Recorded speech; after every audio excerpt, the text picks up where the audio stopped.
American Cassette Ministries welcomes you to a thrilling personal testimony of a former Nazi youth leader, entitled From the Swastika to the Cross. And now, here is Petra Sukau.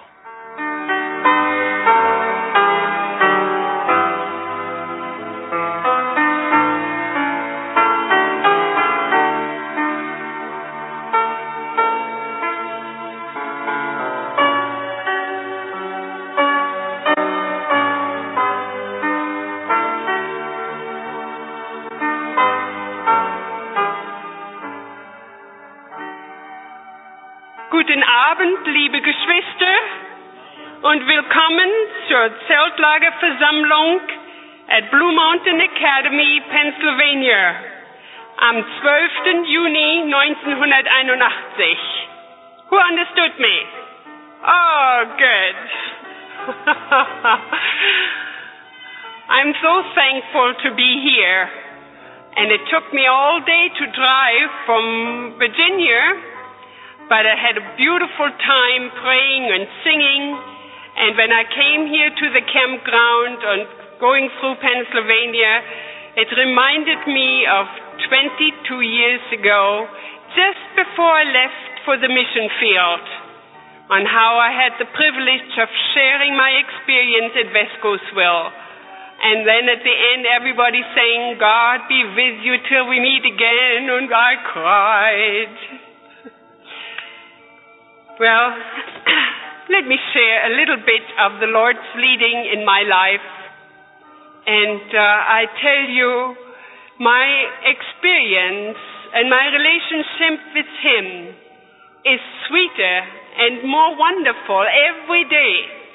And I'm discovering things every day that only makes me so excited to be in God's work. Friends, the winning adventure. Let me tell my part of the winning adventure. It was a very, very difficult and cold winter in 1944-45.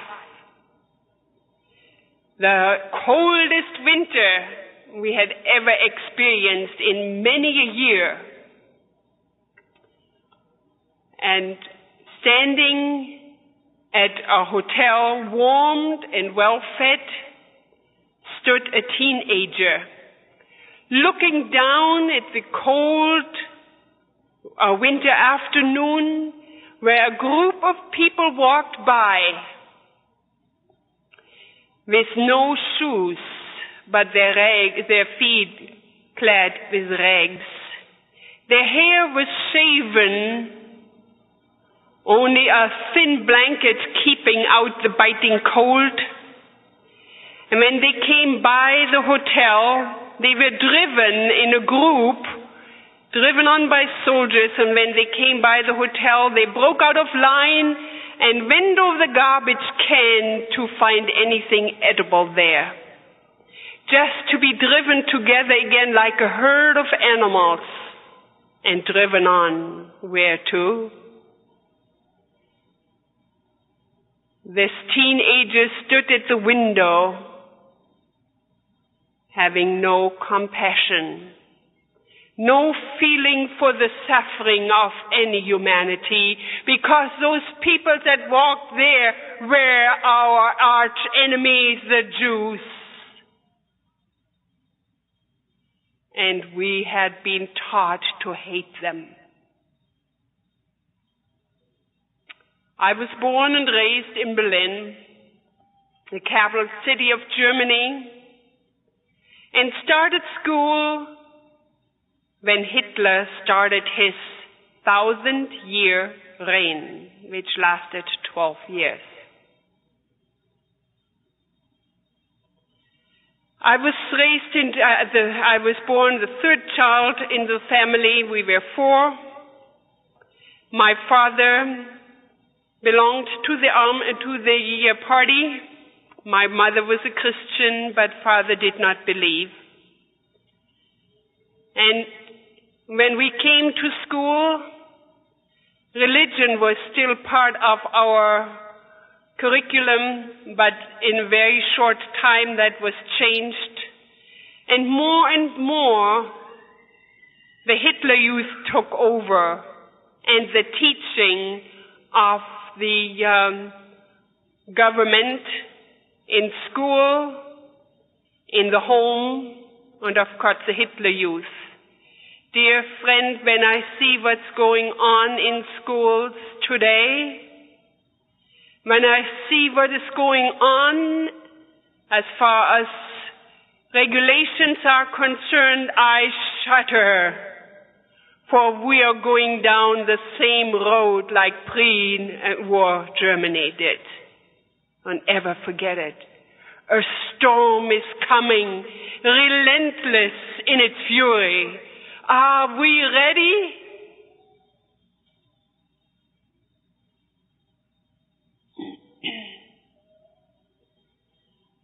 We joined the Hitler Youth. It was compulsory at age 10, but it was a wonderful time. We sang, we had all kinds of crafts. It was very similar to your Boy Scouts and Girl Scouts and what do you call them here, Pathfinders and so on. It just was wonderful and we enjoyed it. The war started at a very early age. And of course, when I tell you that Hitler started when I started school, that already dates me. But it's all right, dear friend, for I tell you, every day with the Lord, I don't mind to get older because our walk is getting sweeter every day. As the war started and went on further and further, propaganda was raised, and we were taught that we were the super race, the Germans. A German girl did not smoke. A German girl did not drink. A German girl did not wear makeup or jewelry, wasn't found in bad company. Ever heard these kind of standards? When I read a little book called Messages to Young People, I could not understand why a book like this had to be written. Was not this the standard of every young person?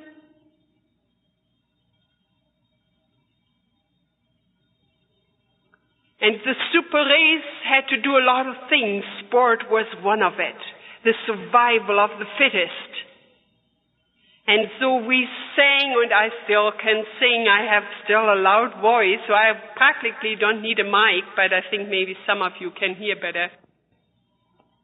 All right, as the war went on, and first were the hero stories told, and we were prepared to enter into war services. As the enemy started bombing Germany, they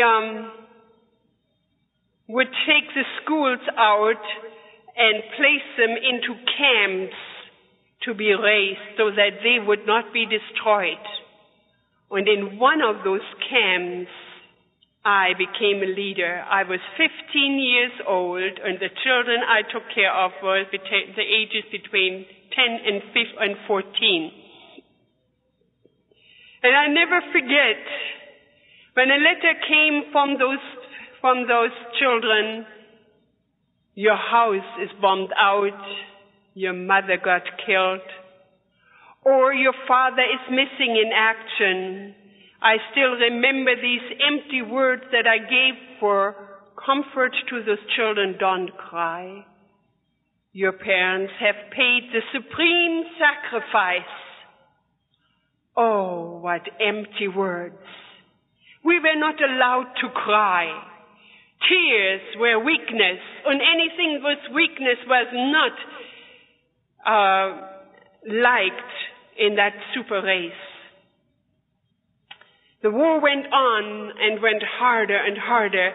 Our rations were smaller and smaller. Have you ever been hungry? I mean really hungry? I was. And I see the end of the war, which found me on the Russian front. Just before the end, the propaganda was just wild, going to ask any boy or girl, age 14, 15, 16, to go on the front to help win the war.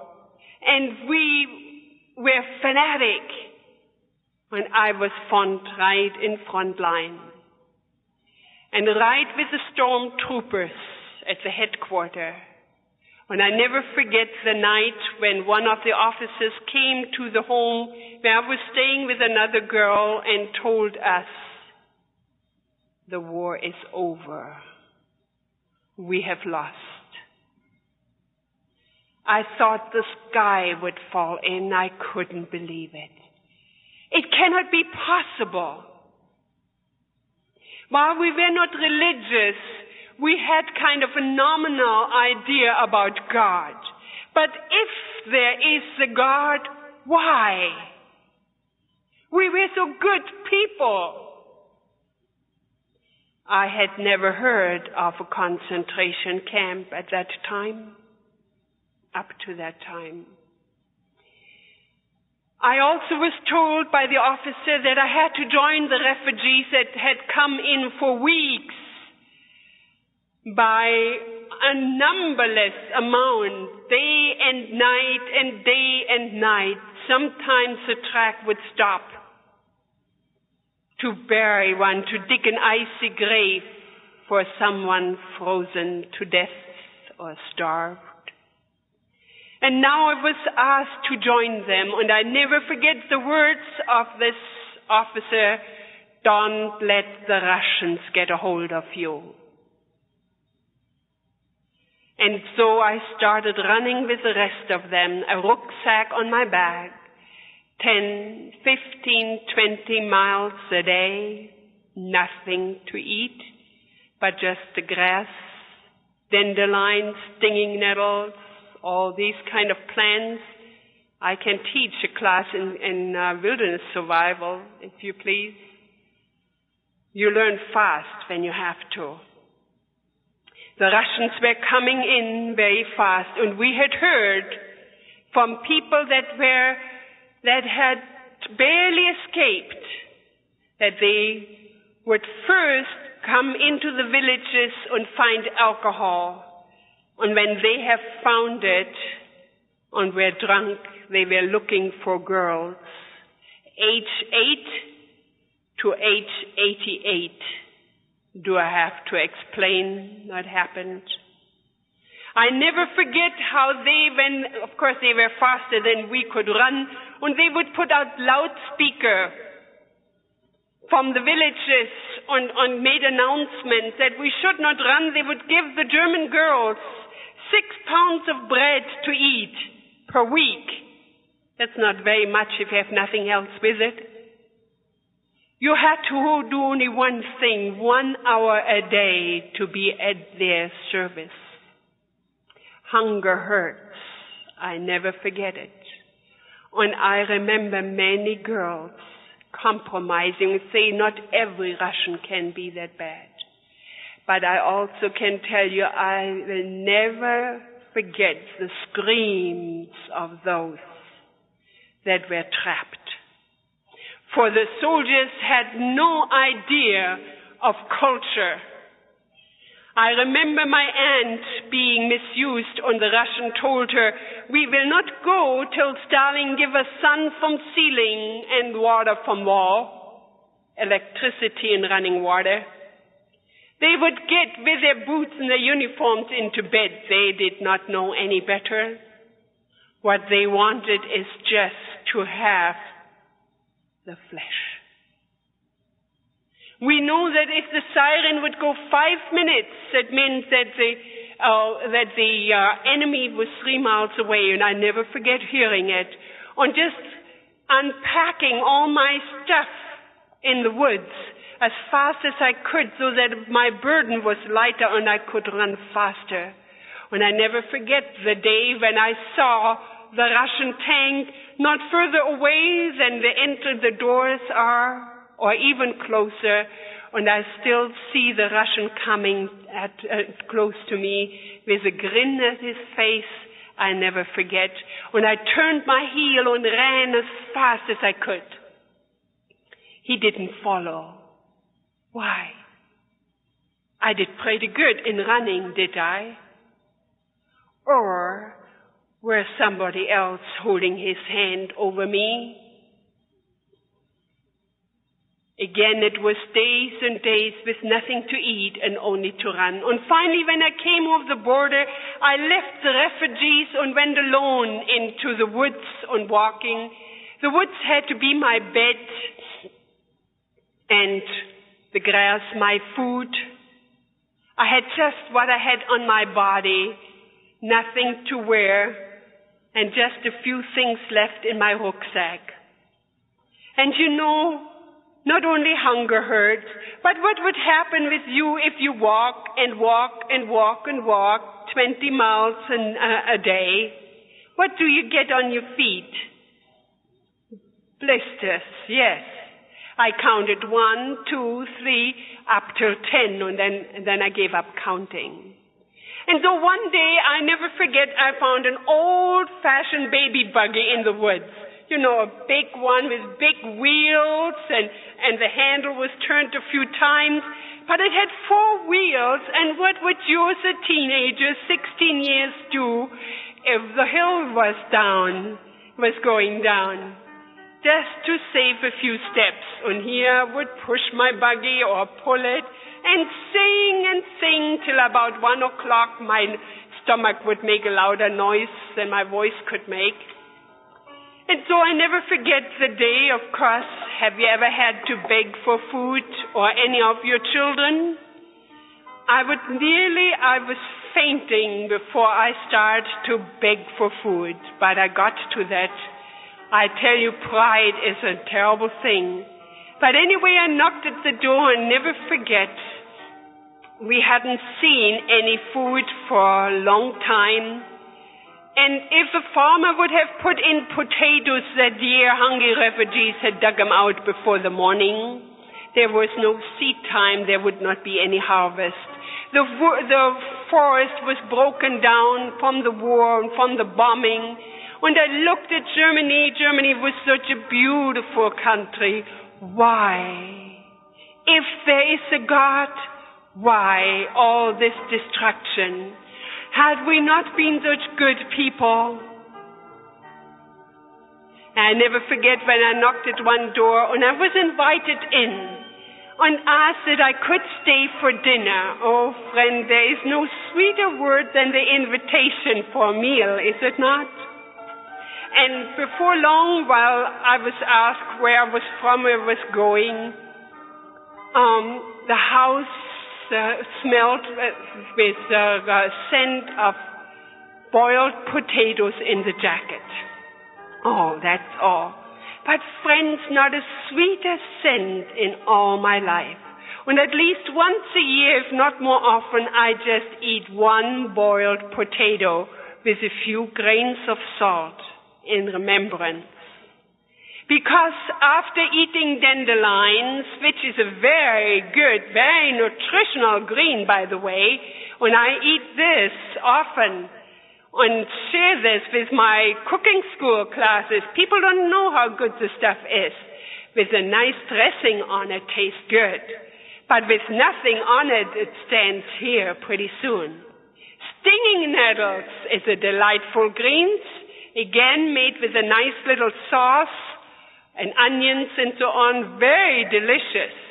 But just to boil it in water so the stingers wouldn't sting you and then eat it, it does not taste good after a while. My fingernails would come up, just separate from the bed. My teeth would be loose, and my body was full with boils. Ever heard of anybody like that before? Dysentery and all kinds of things, and now you keep walking with all these stuff. Well, anyway, here I was invited, and we had the first potato after starvation with a few grains of salt.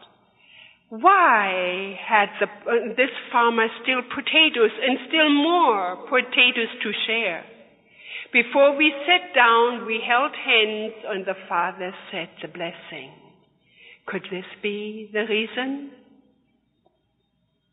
It did not really occur to me or sink in at this time, neither did the story of Alice. Alice was 12 years old when the Russians came in, and the mother was sick and said to her, Alice, please go and hide. I cannot see them take you away. And Alice said, Mother, have you not told me that the angels of the Lord encamp round about them that fear him and delivers them? And she begged her mother that she could keep staying and praying. And she prayed on her knees till rough voices entered the door, somebody kicking it open. One officer and 4 soldiers, and one stepped forward and grasped Alice at her wrist and jerked her up from her knee, ready to drag her out. And she was so horrified, and as she was at the door, she screamed at that officer, Don't hast du denn keine Mutter? Don't you have a mother? That soldier stopped in his track and stared at her with his glassy eyes, put his hand in the pocket and pulled out a wallet with some German money and said in broken German, Here, take care of your mother. I see to it that no one will molest you again, and gave orders and stepped out. Why? If there is a God, could this be it? I walked 536 miles from Czechoslovakia to the Black Forest. This time I found some friends in the Black Forest. The Black Forest was occupied by the French. The French came in and brought us freedom. Wasn't that nice of them? They had first burned the town that I came in, and then they came in with their families, and they saw a piano in their home, if anyone understood. They freed you of it. If you had a radio or a watch or a camera, you yourself had to take it to the town hall to be freed of it. Your children had any toys or any valuables in the home, they freed you of it. Wasn't that nice of them? So I stayed there, and one day we had new flowers come up, snowdrops, the first flowers in the spring, just peeked their heads through the snow. And here came a French boy and picked some flowers for his teacher. Wasn't it nice of him in our garden? But I had heard somewhere of the commandment, thou shalt not steal, and out I went and said to him, here is the gate, out. His teacher was in uniform standing at the gate, and his mother came in. She spoke fluently French, and I spoke fluently German, and you can imagine how we understood each other. Pretty soon there came an interpreter, and she said, the Germans have been stealing much more than a few flowers. I said, I'm sorry. An honest Frenchman takes today just as much from the German as an honest German took from the French, and I only knew honest people. That was too much. Pretty soon there came a jeep, and they said, are you Petra Sukau? Yes, come in. All right, and then they told me all kinds of curse words that I had supposed to have used. But dear friends, I was raised very strictly, and we were never allowed to use bad language. And that saved my neck that time. Though I was angry, I could say this is not in my repertoire. And I denied having said any of those words that they said I did. But pretty soon they came to one brick building that was still standing. A wall was rounded. They rang a bell, and somebody with a big bunch of key came and unlocked the door, unlocked it again, unlocked another, unlocked it again. Somebody examined me whether I had weapons. Weapons? Where was I? Any guess? In jail. Me in jail? What for? I've never seen a jail from the outside, much less from the inside. Did you know a criminal is standing before you telling the story? Criminal number 326. What for? Because of provoking attitude against the French government. Do you know that you can get to prison for an attitude? That was it. 2 months prison. If I ever was a Nazi, I was it now. And I was ready to tell him so because I had to get before the court. And I did not care what would happen to me. I probably would not be here to tell you the story, except for one person that was allowed to come into prison. A preacher. Well, you know, I had never been to church before, except for when I was fleeing and was begging, and the people say, oh, you should go to church, you know. It's your only hope. And I would go to church, and a young preacher would accuse everybody that had something to do with the Hitlers, with the Nazis, condemn us. Was this Christianity? I didn't need that. And out I went again. And here came a preacher in, but he was different. He didn't condemn me. He didn't accuse me. He only said, Petra, don't stand up for that which is past. He said, have you ever thought to giving God a chance? He is looking for young people. And then he mentioned all those qualities, all those standards that we were raised up with, that have backbone, that are loyal, that have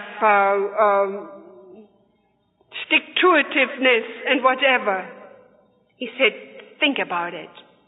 Well, I forgot his prayer, and I never read the literature he left with me, but he got me so this, I soft-pedaled my talk. I still gave it, but soft-pedaled it quite a bit before the jury and before the tribunal. When I heard the story of the minister, I could understand his attitude. When the Moroccans had come into town and burned it, they had burned everything, and he had lived in the parish next to the church. He was out making calls.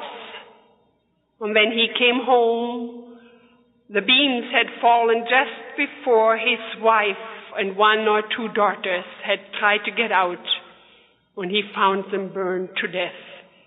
There were no funeral trains. He had himself to take it on a wheelbarrow to the cemetery and bury them there. Friends, I never forget this man. How compassionate, how kind.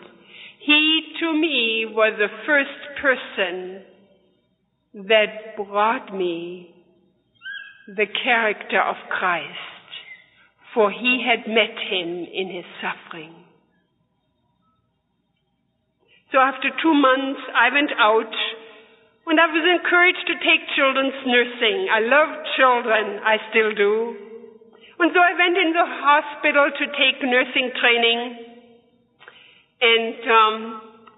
But why do children get sick? They haven't done anything wrong. If there is a God, why do children die? I couldn't understand. Then we were encouraged after finishing nursing to go for a little while to a foreign country. You see, we had now a democracy. We were not dictators anymore. Well, what does that mean? That mean when we didn't want to wear the stockings that the director of nursing told us to put on, we said we're democracy, we can put on bobby socks. That's what we thought democracy was. And a few little things like that. But anyway, we went to a foreign country and I signed up to go to England. 1 year to England. But you see, we had been the super race, but after the war, the propaganda brought up the scum. All the stuff that had gone on behind our backs, so to speak. I could not believe it. I'd never heard of a concentration camp and couldn't believe it now, even though we had to see the documentary film in order to get our food stamps. We would sit in a movie like this. I could not believe. We had been the super race, but after the war, the propaganda brought up the scum. All the stuff that had gone on behind our backs, so to speak. I could not believe it. I'd never heard of a concentration camp and couldn't believe it now, even though we had to see the documentary film in order to get our food stamps. We would sit in a movie like this. I could not believe. So I went to England, not so much to be a children's nurse, that was just my excuse, but to show the English what a good German was like. So I went to England, I said, how do you do? Couldn't speak the language. Boy, the headache I wouldn't want on anybody. The people that I had signed up to, I didn't know. The first husband of the lady was killed by the German. The second husband was shot blind by the German, and now I saw him going like this. He had 2 darling daughters he never saw. I saw for the first time the fence on the other side. And furthermore, the guilt just kind of broke me down, for I had something to do with this, for I had believed that we were right. And so after 1 year, I went back to Germany, and at that time they had the Nuremberg trials, and I couldn't believe what was going on here and what was going on there, and I was sick.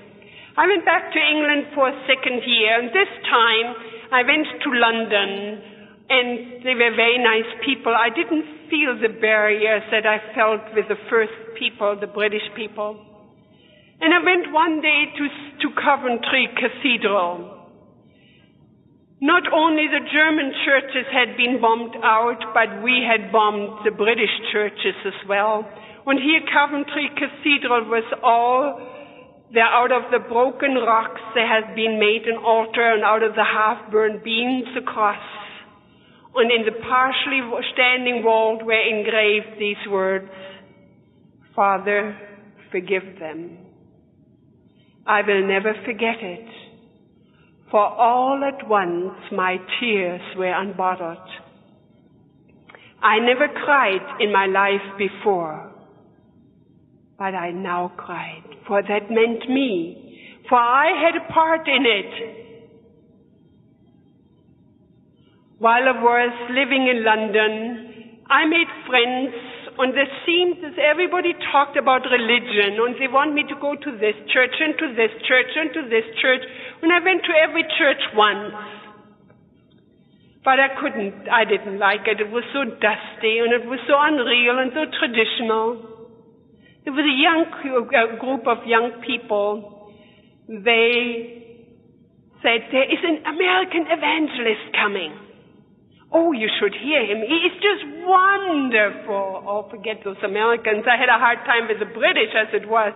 I couldn't stand the Americans at that time. But oh, he's so wonderful. He must come.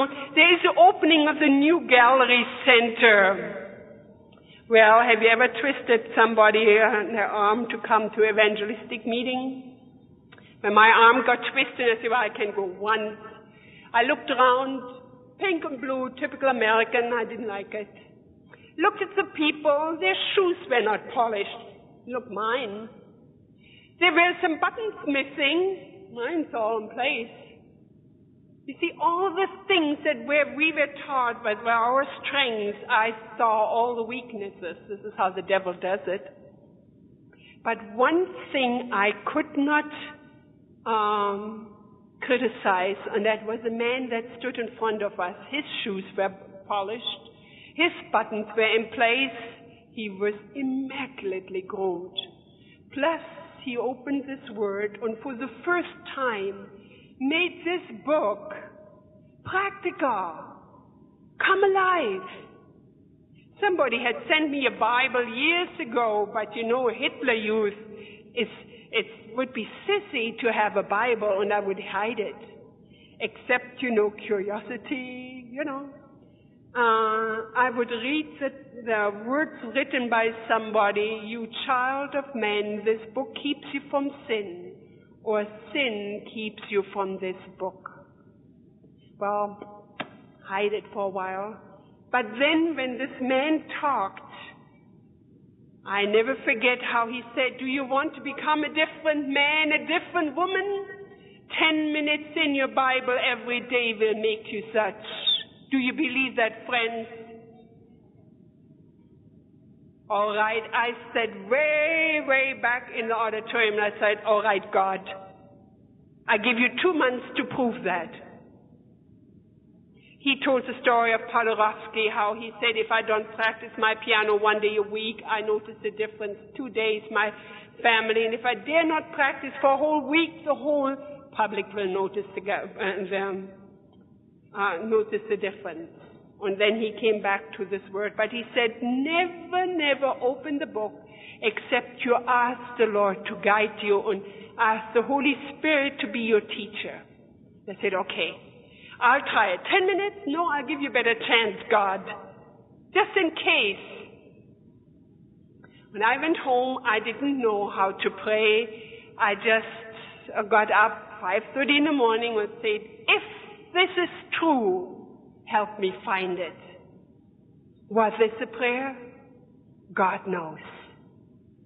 And so I read, and of course there were plenty of material to read, and so I read and I looked it up. I had looked at the Bible before just to find argument and controversy, and you know, you can't find it. And every time I came into the new gallery, you know, the people would say, how do you do? How do you do? This kind of thing. And then I would come with a question. You know, I had looked up some kind of argument. Those people wouldn't argue. That made me so mad. They just say, do you pray? Do you read the Bible? But in the meantime, I had to listen. Since then, I was Bible worker for George Vanderman and then knew how he works. But anyway, I had to come back and had to come back. Something made me come back. When there was a film shown, I beheld his glory of the life, crucifixion and resurrection of Christ. There was one scene of doubting Thomas. And I never forget how Thomas said, I will not believe unless I put my hand into his hand, and my finger in his side. And then Christ came and called him and said, be not doubting but believing. Blessed, because thou hast seen, thou believe. Blessed are those who have not seen and yet believe. Pretty soon I know which time this section was, and time again. I just lived 5 minutes from the place. Every time I went to see that one scene, pretty soon it wasn't Thomas that was there, but Petra. Be not doubting, but believing. Blessed are they that have not seen, but yet believed. Time went on, and I kept reading the Word, and pretty soon I couldn't find these arguments anymore in the opposition. It just wasn't there anymore. If there was anything God could find in me, Why me? For my whole family. I always wanted to be honest. I think that's the only thing that I ever can say, and God knew it. One day, George Vanderman would talk at the center and talked on evolution. I didn't know what the word evolution meant. And he talked about, world development, and he said, only because of the teaching of Nietzsche and Karl Marx could an Adolf Hitler exist. Never forget these words. But did I hear Adolf Hitler? Politics in church? I was through with him. But I had to tell him so. And so after the meeting, I went forward and bawled him out. I let him have it. I cried at the same time because my English wasn't fluent enough to really, give the words I wanted to use. And he would say, just relax. How could you relax? Just sit down, let's have a word of prayer. This prayer business again. And he said a very simple prayer, so simple it didn't really sink in at the time. But he asked the Lord to please help me understand the word on how world history is fulfilled in this book. And I steamed out from there and went to the lady that I lived with. She spoke also broken English. And I told her I was through with religion because the people were talking on politics. She thought very sweetly, I have nothing against the Germans. But this I have something against their past government. Nobody can blame me. This night she told me that she was a Czech Jew. Her whole family was gassed by the Germans. I see the teenagers standing at the window, seeing the people pass by, having no compassion for humanity. Was it their family? I couldn't believe it that I worked for a Jew. I looked at her nose and you could see it 3 miles against the wind that she was a Jew. I had never seen it. But she had been so kind, so I couldn't take off and leave. I couldn't sleep, dear friends, for 2 weeks. I had asthma so badly I had to sit up in bed. Then I looked for a doctor with a German name. What was he? A Jew. Everywhere I turned, I ran into the Jews. About 3 days later, after this experience with George Vanderman, I don't know where I was. Every time before when people talked about the Nazis and Hitler, my defenses would get up like bristles. But after this experience, I never forget, and I don't know where I was, but I heard them talk so harshly, so angrily against the Germans. And I remember standing there and say, well, actually, you can't blame them the way they feel. Look what we have done. And immediately I say, Petra, what's the matter? Are you getting disloyal to your country? And then I had asked so many times, so many ministers, what is prayer? And God a theological answer. But somehow it came through. Could it be that God is answering the first prayer in my behalf? I went back again to the meetings, and of course it grew on me. And the time came where I had to make a decision. I was living in a street where there were a lot of antique stores, and I found a little golden swastika on a chain. And next door there was a jewelry store, and there was a little cross on a chain. And I never forget, sometimes I tell the story about the 3 crosses. Which cross should I buy? The swastika and wear it secretly and stick to the old, or buy the Christian cross and wear it and look for something new? I never forget standing at a bus station one day and look up. You know how those jets make those streamers? And from 2 jets crossing, there was a streamers left of a perfect cross for just a minute or so. And it's just marvelous. I could keep you here till midnight, but I promise you I won't. Because of all those little details that are just, to me, they're just miracles and beautiful signs of God's love for me. Well, finally, Elder E.L. Minchin had a youth congress in London and made an appeal. Should I or should I not? And though the seat was so sticky, I got up and made my decision for Christ.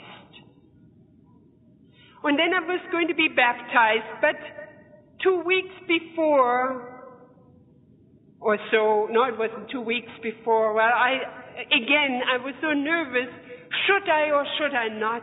There were 260 denominations that claimed to have it. How come those people with those unpolished shoes and those missing buttons and the untidy hair and their fingernails and those kids were like brats? Should I join them?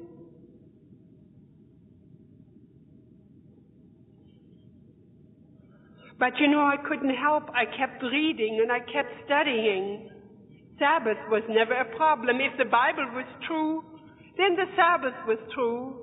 And I either have to do it completely or not at all. I don't know any middle way, neither do I know it today. So, just before the baptism, when stores or when offices close on Friday in our Adventist communities, 12 o'clock or 2 o'clock. But I remember a letter came on Friday evening at 5 o'clock telling about the meetings on the baptism. And so there was one sentence, "Friend, if you have any question, please let me know." Well, I had tried to call Elder Vanderman a long, long time. Either the secretary told me that he was not in or was in a meeting, or the switchboard operator cut me off. He was never available, and I said, all right, God, I don't know what to do. I just don't feel right. But I'm going to give it one more try. Remember, it was 5 or 6 o'clock in the evening on Friday afternoon in the office. And I sat at my chair and rang Region 888. Never forget that. The switchboard operator had gone home. The secretary had gone home. On the other side was George Vanderman. And I told him, I just don't feel right to be baptized tomorrow. When he asked me about some of the Bible message, of course there was no question. The 10 minutes in the Bible, that was right. But those people, I just didn't feel right. I tried not to be too critical by that time, But I just don't feel right. When he told me the story of Paul, how he thought he was doing God a service by persecuting the Christians till he came to the road of Damascus. And then he said, God, what would thou have me to do? And George Vanderman said, Petra, let me ask you a question. Are you going after feeling or truth? Friend, I never forget it. Have you ever been at the ocean where the waves came in and just kind of almost swept you away, and then it's a calm? This was my experience. And I knew and never doubted one day since, this is it. When I was baptized the next day, and the Bible worker put her arm around, I was so surprised I nearly fell backwards into the baptist plate. And then they came up, all those people, to congratulate me. When I looked at their shoes, all their shoes were polished, all their buttons were in place. All the people changed that day. Friends, therefore, if anyone be in Christ, he is a new creature. All things have passed away. Behold, all things are become new. Friends, I could keep you here and tell you the miracles that happened. I've been canvassing, I have to tell you that, because I want to be a missionary nurse. Completely or not at all, And I heard you could go canvassing, and so I couldn't speak English very well. I went in-gathering and had the highest amount. When I told Elder Vanderman this, first he didn't want me to go in-gathering because of my language. And then he said, well, how much did you make? I said, well, 112 pounds. He said, boy, that's over $300. You go canvassing. So he saw to it that I got a section canvassing. The secretary gave me his section. And I went with little bedtime stories, up the stairs, down the stairs, up to 10 hours a day. And the territory that I got? Nobody knew. But doors flew on my face right and left because the whole territory was German Jewish refugees. The greatest evidence that the miracle happened in my life was when they let me come in and told me their terrible stories. My heart went out in compassion. And I just longed to tell them what God can do for them, for He had done it for me. And friend, while I was working here in the Brook Grove Health Center, we had many Jews come up to our programs. The first word is, when they see me, they see the Holocaust. And the only question, I deal with them the first day. I say, what do you think of the Germans? I get it. They say, have you ever done anything against the Jews? And I'm so thankful that the Lord never permitted me to do anything against them. When I told them I never heard of a concentration camp, and then it's all right. So after 5 weeks canvassing, I had the money to go to America. So I went to school. I got there after freshman week was over. No test, nothing. Sunday was registration. The host, he looked bright and signed me up for 16 hours of classwork. I hadn't had any school for 19 years or so on, or 13 years or something. Never had a day of high school, but they didn't know that. After 1 year, of course, I didn't know anything either, how their system goes here. I had a wonderful time at Madison College. And I went all through the East here telling my story, and that took me to Blue Mountain Academy and also to West Coastville. And so after 1 year, when I took nursing, went into nursing, they said, where's your high school diploma? I said, I don't have any. Well, where did you go to high school? I said, never ever did. So then they found out I never had a high school, but yet I had 1 year college, so they let me take the GED test, and I passed. On friends again, I would not dare to take any test without prayer. And after 4 years working my way through school, I was the only girl in a class of 42 of who is who in American colleges and universities. I don't take any credit for I was never a light in school. I have to tell you about the first weekend when I was at Madison. A faculty member invited me to home to lunch, and I said, oh, great, boy, a faculty member, that was something.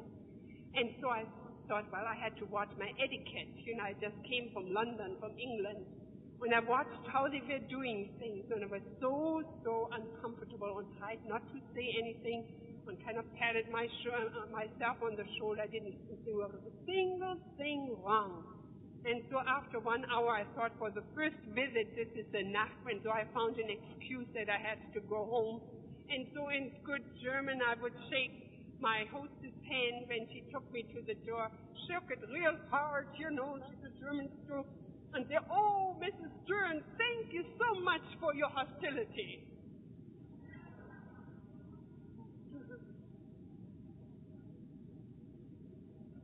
Well, I never heard the end of that.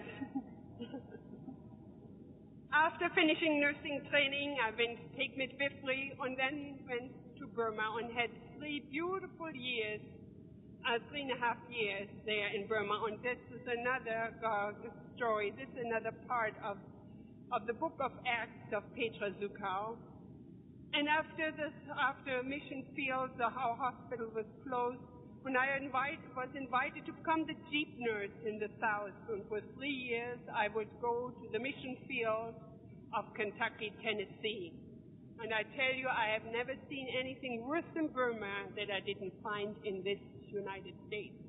When I found that it wasn't the Jews here that had a stigma on them, you have to say more. Friends, the devil has its counterparts everywhere. After this, I went to Loma Linda to take my Master in Public Health, and then had the privilege of starting the first health reconditioning center in the United States. Before Weimar or Yakima or Nathan Pritikin, for 5 years I directed that in Utah, and then took my doctorate in Loma Linda. And you know, I still have a few holes in my education. No science before, and then to take my doctorate in health science. I tell you, I was sweating there quite a bit. But dear friends, now I'm so thankful with all this experience the Lord has given me. He has brought me back again into Bible work and health work combined. For I believe those two go together. We cannot worship God unless we have a healthy body and a healthy mind. And if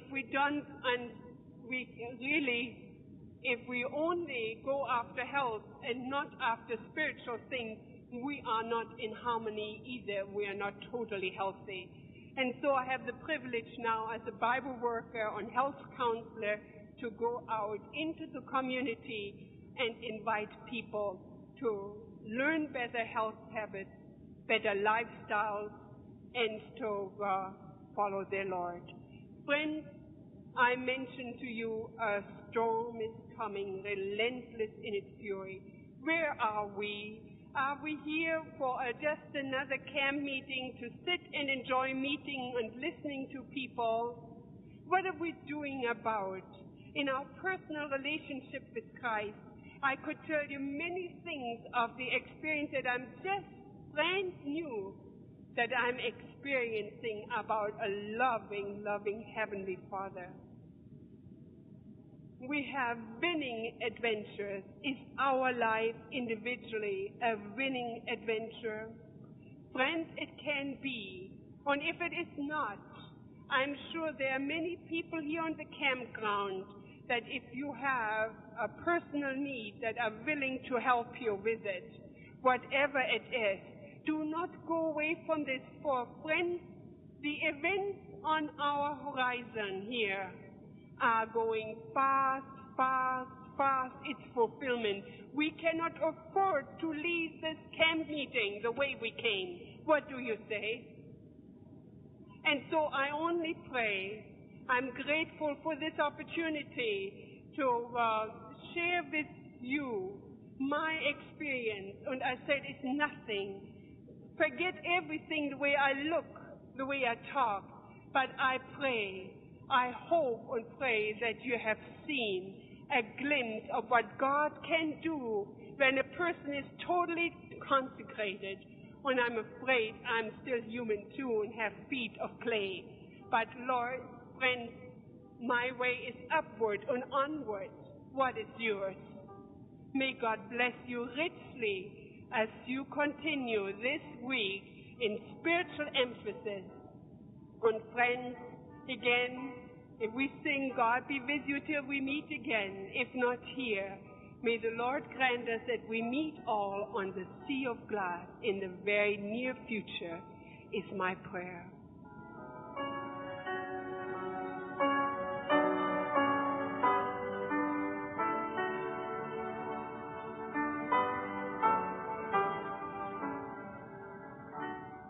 You've been listening to the thrilling personal testimony of Petra Sukau, entitled From the Swastika to the Cross, catalog number PS101, International Copyright 1986, American Cassette Ministries, all rights reserved. This cassette is protected by international copyright and thus protected by federal law against all copying, duplication, and transcriptions. Please understand it is unlawful to copy this cassette for any purpose. For additional copies of this personal testimony, as well as other thrilling personal testimonies by Jan Doward entitled He Followed Me Into War, J.H. Harris's Miracle of Deliverance, Jan Hamill's From American Ballet Theater to Christ, Gary Dunlap's Fishing for Jesus, and Ron Haverson's From Gangs to God, as well as Angel Visitor, 20 Minutes to Eternity, and Your Doubts Are God's Word. All available from American Cassette Ministries. Please write to American Cassette Ministries, Post Office Box 922, Harrisburg, Pennsylvania. The postal zip code is 17108 in the United States of America. Waiting to serve you, this is American Cassette Ministries. We're a non-profit corporation helping prepare America and the world to meet Jesus Christ.